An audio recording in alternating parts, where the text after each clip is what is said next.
औज़ुबिल्लाहिमिनश्शैतानिर्रजीम बिस्मिल्लाहिर्रहमानिर्रहीम। आज का हमारा लेक्चर जो है इसमें measurement, uncertainty, error, estimation of error, vectors, vector operations और फिर हम लास्ट में कुछ प्रैक्टिस एमसीक्यूज सॉल्व करेंगे। और इस लेक्चर के दौरान हम उन पॉइंट्स के ऊपर एम्फेसिस रखेंगे जिन पॉइंट्स के हवाला से आमतौर पे पीपीएससी या उससे रिलेटेड कोई भी मुकाबले का इम्तहान है पाकिस्तान में जिस स्टैंडर्ड के एतबार से क्वेश्चंस पूछे जाते हैं उसके लिहाज से भी बात करते जाएंगे। तो आइए सबसे पहले हम ये स्टार्ट करते हैं यूनिट्स और मेजरमेंट के हवाला से।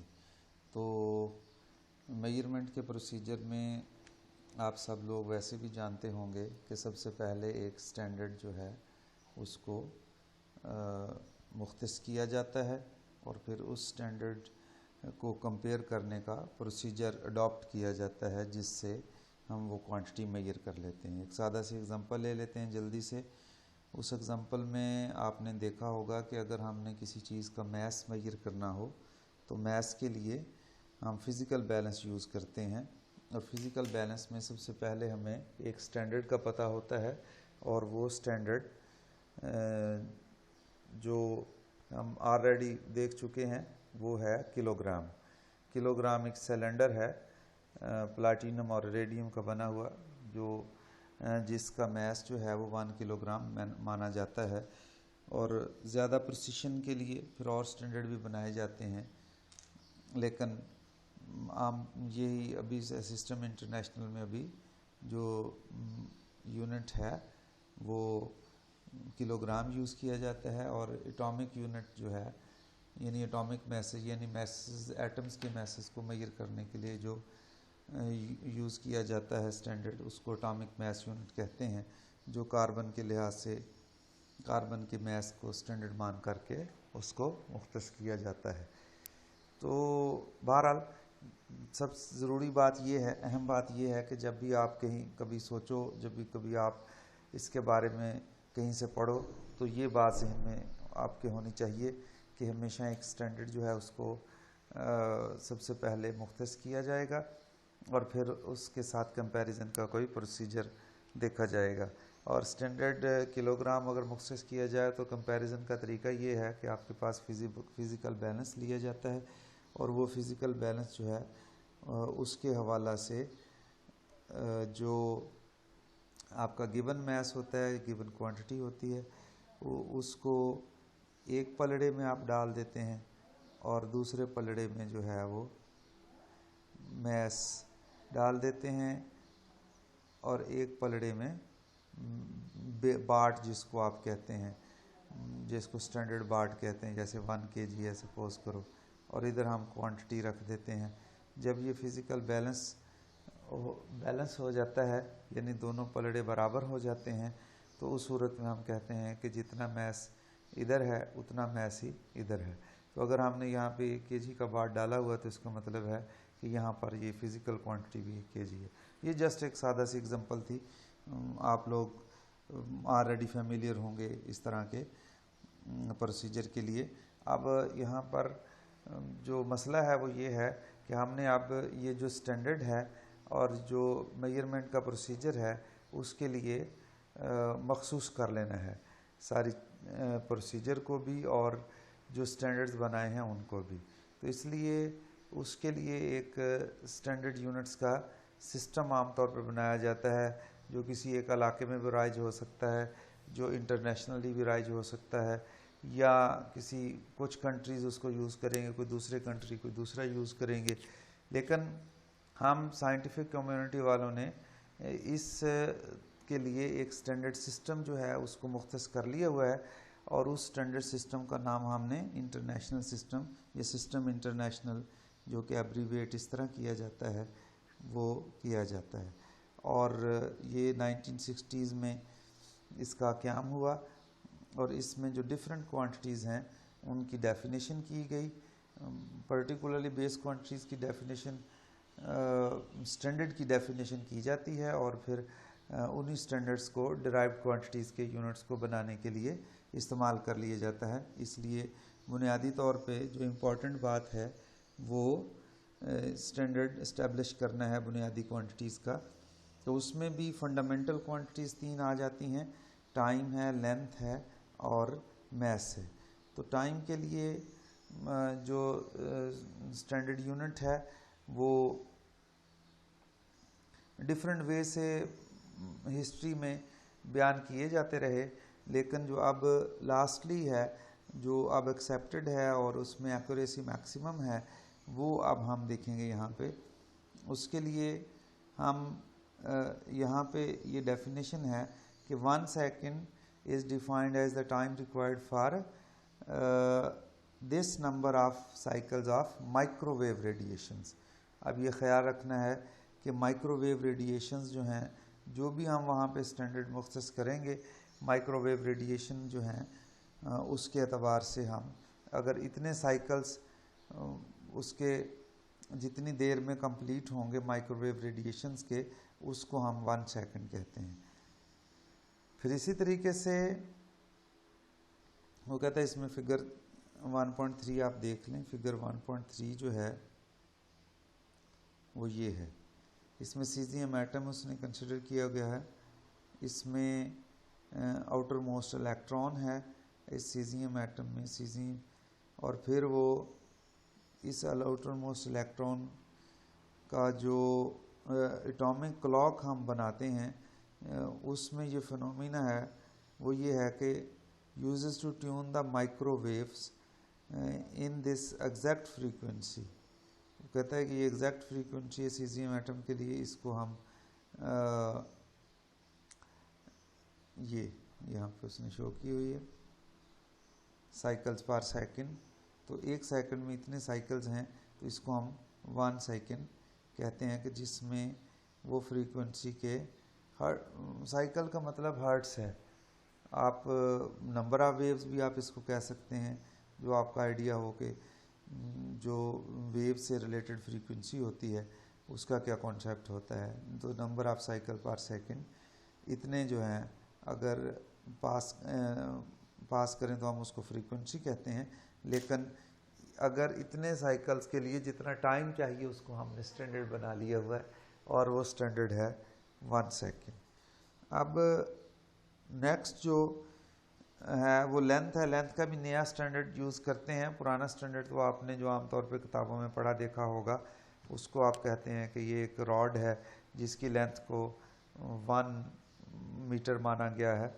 बहरहाल यहाँ पर हम डिफरेंट वे से उसको डिफ़ाइन करेंगे। इसका लेंथ का एक स्टैंडर्ड तो जो वैक्यूम में स्पीड ऑफ लाइट जो है वो ये मेजर की गई 299,792,458 मीटर्स पर सेकेंड। अब इसका मतलब ये हुआ कि लाइट जो है वो वैक्यूम में इतना डिस्टेंस कवर करती है 1 सेकेंड में। तो हम यहाँ से फिर डिफ़ाइन करते हैं कि 1 मीटर वो लेंथ है जो लाइट ट्रेवल करती है वैक्यूम के अंदर 1/299,792,458 सेकेंड में। और इस न्यू स्टैंडर्ड से हमारे पास क्या होता है, क्या फ़ायदा क्या हुआ हमें कि ये इससे ज़्यादा प्रिसिशन जो है वो हमें हासिल हुई और जो हमारा पहला स्टैंडर्ड था उसके मुकाबले में। इसलिए साइंसेस में जब हमें एक्यूरेसी या प्रिसिशन जैसे जैसे हम बढ़ाना चाहते हैं, क्योंकि एक्यूरेसी और प्रिसिशन का ताल्लुक आपका जो मेजरिंग यूनिट होता है उसके साथ भी होता है, तो इसलिए यहाँ पे उसको इम्प्रूव करने की कोशिश की जाती है। तीसरा फंडामेंटल यूनिट है मैस। इस फंडामेंटल यूनिट में जो हम बुनियादी तौर पे क्वांटिटी ये तो वह सिलेंडर वाली डेफिनेशन ही है ना जो मैंने आपको यहाँ पे करवाई है। लेकिन इसमें मसला है कि this was very inconvenient standard to use. 2018 में जो किलोग्राम की वैल्यू है वो फंडामेंटल कांस्टेंट ऑफ नेचर, जिसको हम प्लांक्स कांस्टेंट कहते हैं, आप सारे इससे फेमिलियर हैं, जिसकी वैल्यू होती है 6.6260। असल में ये ज़्यादा डिजिट इसलिए यूज़ किए जाते हैं मोर प्रिसिशन और मोर एक्यूरेसी के लिए कि ये क्वांटिटी हम फलां करेक्ट जो डिजिट है वहाँ तक मेजर कर सकते हैं। तो सिग्निफिकेंट फिगर का चक्कर है, ये आप ऑलरेडी भी फेमिलियर हैं सिग्निफिकेंट फिगर से, हम भी थोड़ी सी बात करेंगे सिग्निफिकेंट फिगर के बारे में। तो 2018 में किलोग्राम की जो डेफिनेशन है वो प्लांक कांस्टेंट एच के एतबार से की गई, और इसमें जो 1 किलोग्राम है उसको इस तरह रिलेट किया गया कि किलोग्राम मीटर सेकंड। मीटर की डेफिनेशन हम पहले कर चुके हैं, सेकंड की डेफिनेशन हम पहले कर चुके हैं। अब हम 1 मीटर और 1 सेकंड के लिए इस प्लांक कांस्टेंट की वैल्यू कैलकुलेट करेंगे तो वो फिर हमें किलोग्राम प्रोवाइड कर देगा। तो इसमें given the value of metre and the second, the masses of the object can be experimentally determined in terms of H. Planck constant H की सूरत में हम इसको डिटरमिन कर सकते हैं।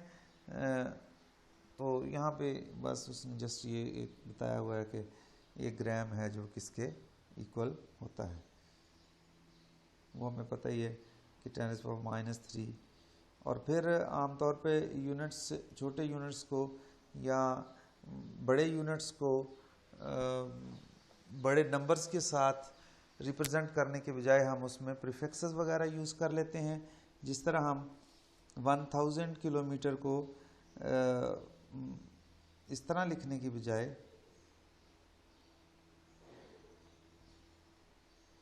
हम 10⁻³ किलोमीटर 10⁻³ मीटर लिख लेते, सॉरी इसमें हम जो मीटर है उसकी बात कर लेते हैं, किलोमीटर को भी रहने देते हैं, किलोमीटर में बात समझ नहीं आएगी, हम यहाँ पे मीटर कह लेते हैं। और मीटर जो है वो 10⁻³ होता है, और 10⁻³ को हम किलो से डिनोट करेंगे तो फिर हमारा टोटल यूनिट क्या हो गया, किलोमीटर, 1 किलोमीटर।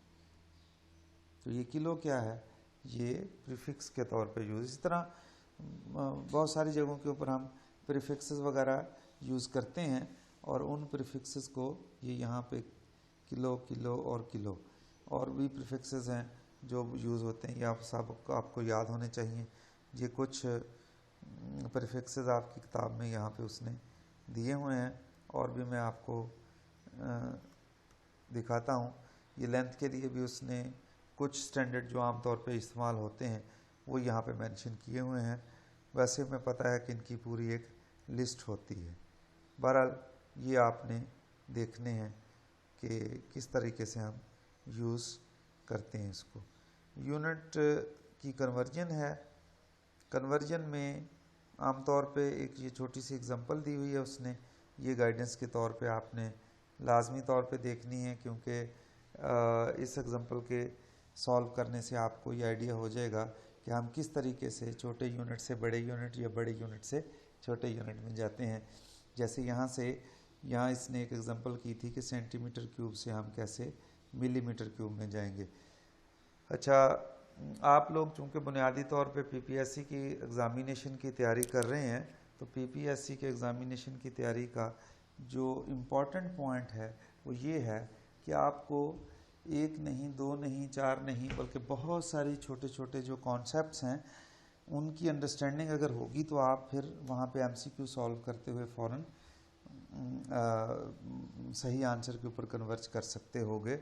आपको बहुत सारे ऐसे आइडियाज़ होने चाहिए जिसमें आप डायरेक्ट गेस कर सकें कि फ़लाँ आंसर जो है ये तो पॉसिबल ही नहीं है। इस तरह छोटे छोटे चेक पॉइंट्स जो हैं वो आपको हेल्प करेंगे। और छोटे छोटे चेक पॉइंट्स के लिए आप ये लाजमी तौर पे इस तरह की छोटी एग्जांपल जो इस किताब में आई हुई हैं उनको लाजमी साथ साथ में देखते जाएं और बहुत सीरियस होकर आपको ये तैयारी करनी होगी। यूनिट कन्वर्जन के बाद अब हम आते हैं अनसर्टेनिटी की तरफ। अनसर्टेनिटी को मेजर करने के डिफरेंट अनसर्टेनिटी को डिफ़ाइन किया जाता है और फिर अनसर्टेनिटी जो है वो उसको किसी भी आपकी गिवन क्वांटिटी में जो आपकी गिवन मेजरमेंट होती है उसमें कैसे उसको एक्सप्रेस किया जाता है, कैसे उसको शो किया जाता है, उसमें सिग्निफिकेंट फिगर वगैरह का ताल्लुक होता है या एक्यूरेसी को भी सिग्निफिकेंट फिगर से जोड़ते हैं। तो आइए अब हम देखते हैं किस तरह ये सारा सिलसिला जो है वो चलता है। तो इस तरह से अब हम सबसे पहले तो बात ये है कि हर मेजरमेंट में अनसर्टेनिटी जो है वो लाजमी तौर पे होती है। ये इसने एक एग्जांपल दी है, थिकनेस मेजर की है एक ऑब्जेक्ट की। इस ऑब्जेक्ट की थिकनेस के साथ ही उसने अनसर्टेनिटी का जो कॉन्सेप्ट है वो एक्सप्लेन करने की कोशिश की है। उसने कहा है कि अगर हम कोई हमारे पास जैसे इसने एग्जांपल दी है hard bound version of text book है, यानी उसी अपनी किताब के हवाले से उसने बात की। कहता है कि हम उसकी जो आम जो रूलर होता है ऑर्डिनरी रूलर जिसको ये बच्चे यूज़ करते हैं, आप भी लोग यूज़ करते हो, मीटर राड या आम ये स्केल जो यूज़ होता है इसमें मिलीमीटर्स लगे हुए होते हैं। तो अब आप उस किताब की अगर लेंथ जो है या विड्थ जो है वो मिलीमीटर्स में मेजर करेंगे, सपोज करें आपने 3 मिलीमीटर निकाली है तो आप उसको 3.00 मिलीमीटर नहीं लिख सकते, क्योंकि आपको इसकी प्रिसिशन जो है वो मिलीमीटर तक ही ज़्यादा से ज़्यादा पता है, या उसमें जो एक्यूरेसी है वो मिलीमीटर तक ही आपको पता है, इससे ज़्यादा आप वहाँ पे काउंट नहीं कर सकते। लेकिन अब आप जब 3.00 मिलीमीटर लिखते हैं तो आप ये कहते हैं कि हम मिलीमीटर के फर्दर 100th पार्ट तक भी सही उस वैल्यू को मेजर कर सकते हैं। लेकिन हमें पता है कि यहाँ पर हम मिलीमीटर से ज़्यादा जो कम वैल्यूज़ हैं उनके बारे में हम कोई बात नहीं कर सकते।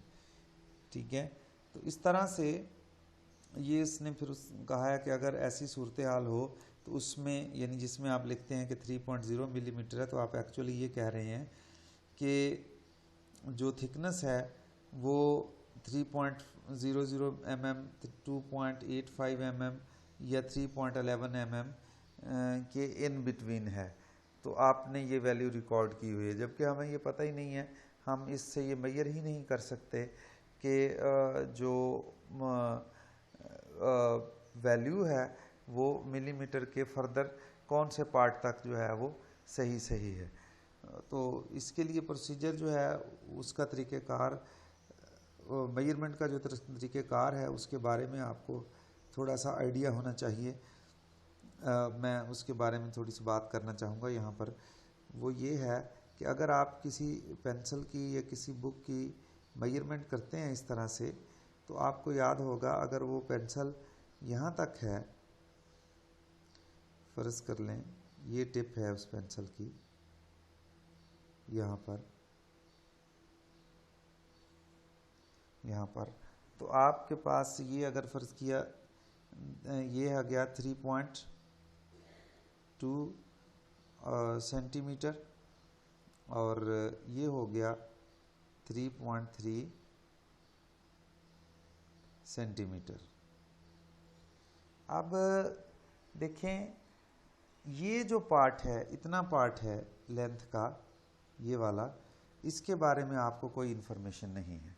तो फिर अगर आपके पास इसके बारे में कोई इन्फॉर्मेशन नहीं है तो आप ज़्यादा से ज़्यादा इसको क्या कर सकते हो, आप कह सकते हो कि ये 3.2 सेंटीमीटर है या 3.3 सेंटीमीटर है। अब इनके इन बिटवीन हो तो आप ये नहीं कह सकते कि ये 3.25 सेंटीमीटर है, ऐसे नहीं कह सकते, क्योंकि आपको एग्जैक्टली नॉन नहीं है कि ये एग्जैक्टली इन बिटवीन है या उससे थोड़ा आगे है या उससे थोड़ा पीछे है।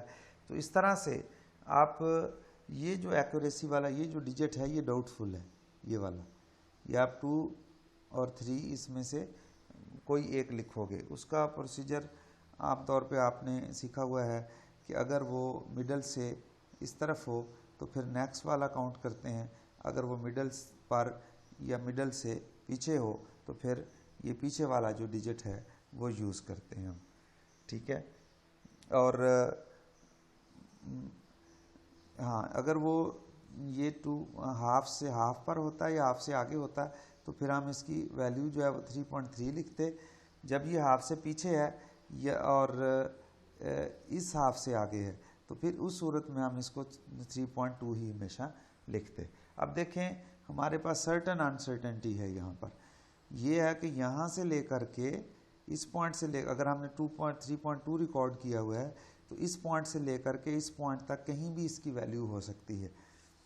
और अगर हमने 3.3 रिकॉर्ड किया हुआ है तो इसका मतलब ये हुआ कि हम ये कह रहे हैं कि इसकी जो वैल्यू है वो ये आपका जो 3 है 3.25 और 3.35 के इन बिटवीन कहीं पर होगी। तो इस तरह ये अनसर्टेनिटी है, किसी भी मेजरमेंट में ये अनसर्टेनिटी हमेशा मौजूद होती है। तो इस तरह की बात यहाँ पे वो कर रहा है कि ये लिमिटेशन जो है अनसर्टेनिटी के ऊपर, जो मेजरमेंट में अनसर्टेनिटी मौजूद होती है या एरर मौजूद होता है, उस एरर या अनसर्टेनिटी का ताल्लुक जो है वो आपके मेजरिंग इंस्ट्रूमेंट से भी हो सकता है। अब उस मेजरिंग इंस्ट्रूमेंट की जो अनसर्टेनिटी उसको राइट करने के कुछ तरीके होते हैं। प्लस माइनस सिंबल के साथ लिख दिया जाता है कि इन बिटवीन फलां 2 वैल्यूज़, जैसे ये 56.47 है, इसमें प्लस माइनस 0.02 लिखा हुआ है।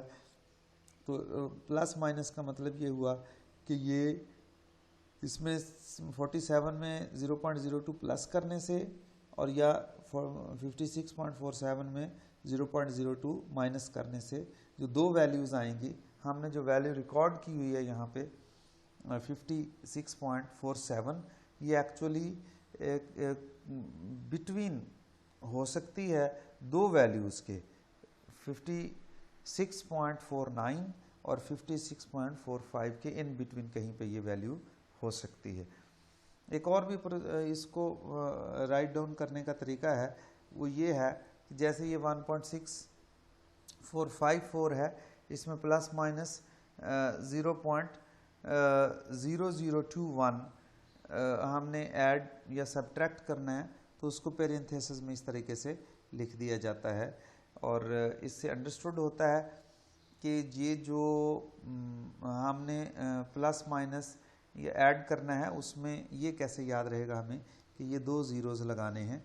तो अब देखें यहाँ पर 1.4, 1.64 और 54 ये अनसर्टेनिटी है इसमें शॉर्ट हैंड नोटेशन में लिखने का तरीका है। जैसे यहाँ पर देखें आपके पास ये जो लास्ट डिजिट है 47 में से ये जो लास्ट डिजिट है 47 में से जो 7 है ये डाउटफुल है, उसमें कमी व पेशी हुई थी।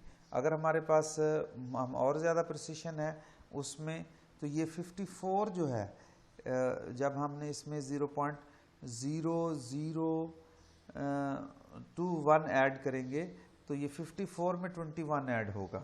तो इस तरह से हम हमारे ये जो लास्ट 2 डिजिट्स हैं इन में डाउटफुल बात आएगी और ये डाउट जो है वो हम इस तरह से एक्सप्रेस करेंगे। फिर हमारे पास आगे फ्रैक्शनल एरर है या परसेंट एरर है, तो उसको फ्रैक्शनल अनसर्टेनिटी या परसेंट अनसर्टेनिटी भी कहते हैं। एरर और अनसर्टेनिटी जो है वो दोनों एक ही मीनिंग में इस्तेमाल किए जाते हैं। उसमें एरर क्या है? Error the measurement has smaller uncertainty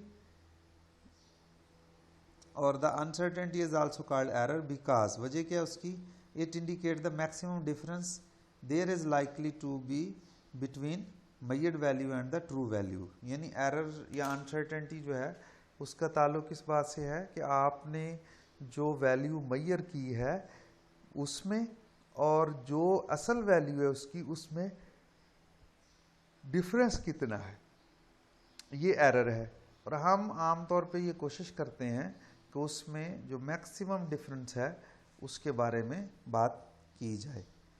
तो इस तरह से बाकी फर्दर आप इस किताब को देख लें, ये बड़ी इंपॉर्टेंट बड़ी अच्छी किताब है, इसने बड़ी एग्जांपल्स के साथ आपको समझाया हुआ है। तो उन एग्जांपल्स को आप देखें और आपकी जो क्वेरीज होंगी, आपका जो क्वेश्चंस होंगे वो भी हम यहाँ पे आपका जो ग्रुप है उसमें शेयर करेंगे। लिहाजा आप इस किताब को बेहतरीन अंदाज से ज़रा पढ़ें। फिर हम साइंटिफिक नोटेशन है सारे आप जानते हैं, इसमें जो स्टैंडर्ड नोटेशन है उसको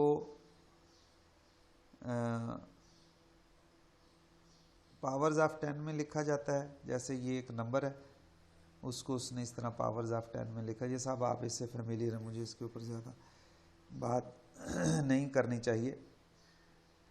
फाइनली हमने एक बात करनी है प्रिसिशन की। Let us note that precision is not same as the accuracy. ये एक छोटी सी एग्जांपल उसने कोट की है यहाँ पे कि cheap digital watch that gives the time as 10:35 17 AM is very precise. यानी ये यहाँ तक है कि हमें सेकंड्स भी बता रही है कि कितने सेकंड्स हुए हैं। यानी आप यूँ कह लें कि एक सेकंड जो है उसका भी आगे फ्रैक्शनल पार्ट हमें बता रही है कि एक तो ये हो गया ना कि एक मिनट में 60 सेकंड्स होते हैं, तो 10 मिनट 35 सेकंड्स हैं, 10:35 AM है, तो 10:35 और 17 सेकंड्स हैं। तो ये जो नेक्स्ट है वो सेकंड का भी कुछ पार्ट हमें बता मिनट जो सेकंड्स हैं वो कितने गुजर चुके हैं ये भी हमें बता रही है। और इस तरह से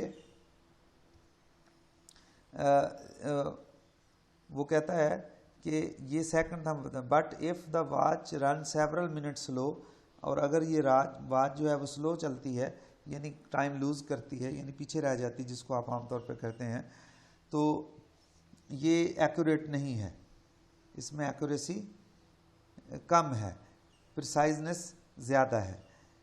लेकिन अगर आपके पास एक घड़ी है जो आपको सेकंड्स नहीं बताती लेकिन वो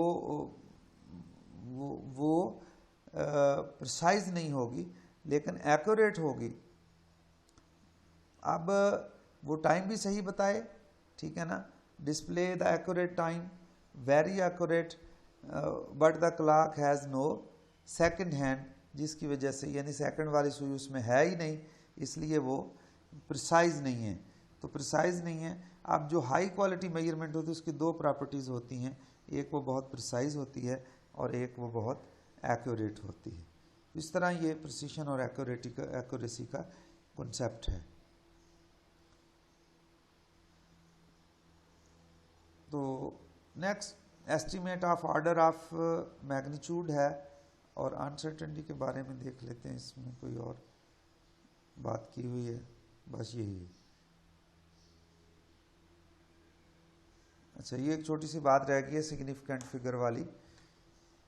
तो जो अनसर्टेनिटी है वो आमतौर पे हम एक्सप्लिसिटली स्टेट करने के बजाय हम किसी भी गिवन मेजरमेंट को जब रिकॉर्ड करते हैं तो उसमें सिग्निफिकेंट फिगर जो है उसको डिस्प्ले करके हम आमतौर पे मेजर कर लेते हैं। इसकी एक आध एग्जांपल है जो हम इस लेक्चर के नेक्स्ट पार्ट में कैलकुलेट करेंगे, ये नेक्स्ट पार्ट में देखेंगे। तो अभी हम यहाँ पे इसको फिनिश करते हैं, ये 1/2 an hour हो गया है।